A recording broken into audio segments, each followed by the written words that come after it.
Thank you, everyone. Great to be here. I think I single-handedly shuffled the schedule around, so thanks to Jane and the team.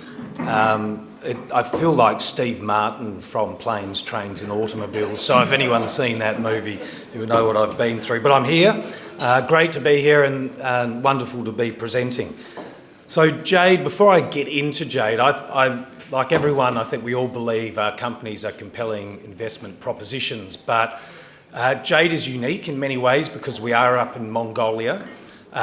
Before I get into it, I'd maybe like to put a hypothetical investment proposition to you, let's say, and take you back 30 years, and knowing what we know now about Queensland and the success that Queensland's had with coal bed methane and coal seam gas. So Queensland has helped Australia become the largest LNG exporter in the world, ahead of Qatar.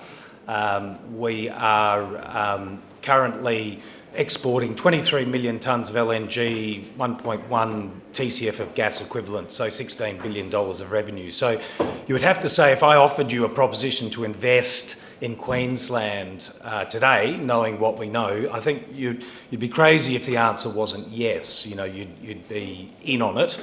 And what I want to do is try and form a picture of Mongolia as a comparative to Queensland, and I'll work through the various results that we've had over the last 12 months, which have been quite outstanding and we believe stack up very well, and we have some good analogues to show that we have confidence that things are going to get moving. So I might just move to the next slide. So here we are in Mongolia. Mongolia, as a country in scale, is about 90% the size of Queensland. It is peppered with coal basins, so there is a lot of coal, a lot of brown coal, coking coal, thermal coal. Where we are in the South Gobi, you can see just down to the south, the Tavantolgoi Coal Bed Methane project. We have within our project one of the largest coking coal mines in the world, called Tavantolgoi. Current JORC resource is 7.5 billion tonnes of coal, but they think it's actually a 15 billion tonne deposit. So what we're looking to do is extract methane effectively from the coals that extend off the Tavantolgoi mine. Now, the one real positive, I think, for us is that the government of Mongolia are fully behind what we're doing. So the government are looking to reduce their emissions as a country by 23% by 2030. So they've committed to a target. And at the moment, with all this coal, they have zero gas production. And there is a lot of gas in the coal. So the government's pushing very hard to get this nascent industry going, and they've seen what's happened in Queensland. We've seen what's happened in Queensland, and what we're doing is taking the playbook from Queensland up to Mongolia. So not just the success stories, but a lot of the mistakes that were made, the learnings from Queensland. So we are hopeful that with using the technological expertise we have and the technological advances, that we'll be effectively producing gas on a commercial level very soon.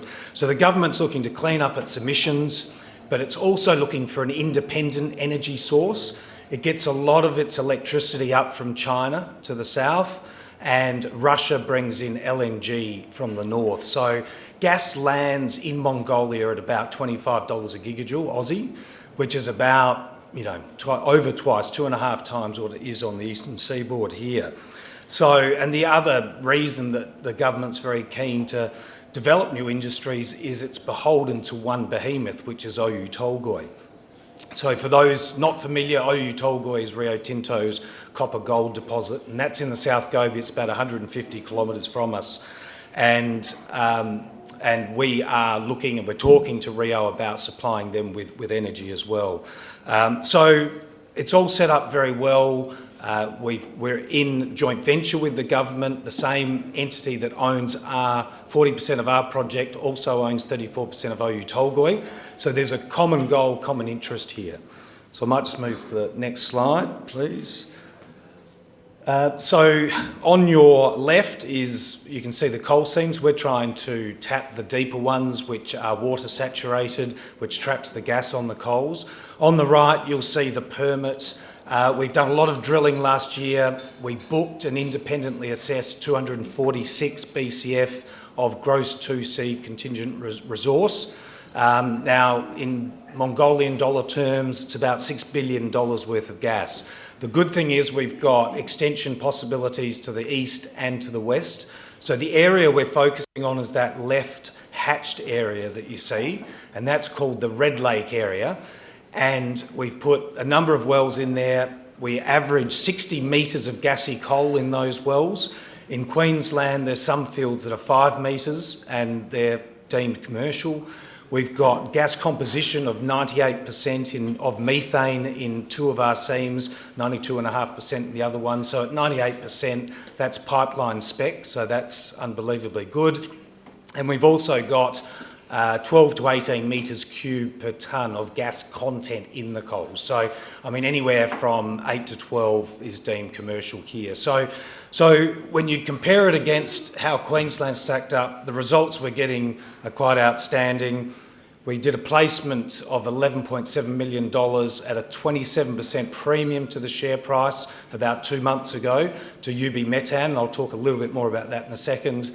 But we're using that money to effectively fund our first pilot program, which will be 4 horizontal wells in this Red Lake area. So the plan is to drill those wells July, August, have them flowing this year and commercially flow them for 6 months, and then definitive feasibility study to the government and an exploitation licence. So, great results. That we've got partners in the government and also the local coal mine that are looking for us to sort of degas the coal so they can expand the mine. So everything's stacking up really favourably for us. So I might just move to the next slide, please. So just downstream-wise, how does it all look? I think this is the strongest part of our story. Within 200 kilometres, we think there's about 500 megawatts at least of power demand. Tavantolgoi, putting that to one side, they're about 330 megawatts of demand for their copper gold deposit, which is about a quarter of what Adelaide would consume as a city. So it's a city in itself. We've got Xanadu Mines, we've done an MOU with, they're about 80 kilometres away. They'll be needing about 120 megawatts and they'd like to have gas as that energy source. And we've done an MOU with a company called Mongolia, and they build gas-fired electricity generators up to 50 megawatts. But early days for us and the project, I think we'll be looking at sort of a 2 megawatt facility just to get that pilot production gas into the electricity transmission line, which runs right by the Red Lake area. But the big one for us is UB Methane. So we've done an MOU with them to take gas. We placed $11.7 million with them. They were an 8% shareholder. They're now a 19.9% shareholder. They are developing the Tavantolgoi mine deposit to the south, which is a thermal coal deposit. They estimate that they'll be needing 2,500 haulage trucks to get the thermal coal down into China. Now, what they're doing at the moment is they're converting buses in Ulaanbaatar from diesel to gas, and they want to do the same thing here with their haulage trucks. So they're looking at 120 tonnes of gas a month, or LNG a month, for their trucks per truck, which is 400,000 tonnes of LNG a year. So if you put that into numbers, 22 petajoules, which is about $400 million worth of gas they'll be using for their haulage trucks alone. They estimate that cash flow from this mine, they'll be generating about $300 million a month US out of it, so to show the scale of it. So these guys have taken 19.9% of us. There's a reason they've done that. They've put their foot on Jade Gas. They're a really good partner to have. I think, as a company where, if you look at M&A plays, when someone takes 19.9%, it sort of sends a few messages. And, so keep that in the back of your mind when you're thinking about potentially investing in Jade. We've got a very sound, stable shareholder base that are supportive. Liquidity is an issue at the moment. That's why I'm standing in front of you all, to look to build that liquidity. the next slide, fantastic. So maybe just in summing up, technically we've got a great team on board as well, which I haven't really talked to, and the market cap's about $75 to $80 million at the moment.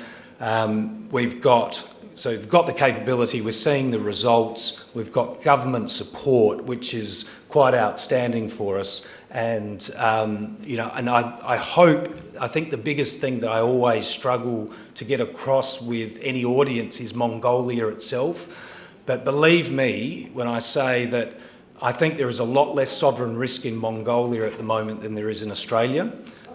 They are pro-development, and here in Australia, they're not pro-development. So anyway, I'll be around afterwards to have a chat, answer any questions. So feel free to come up and discuss.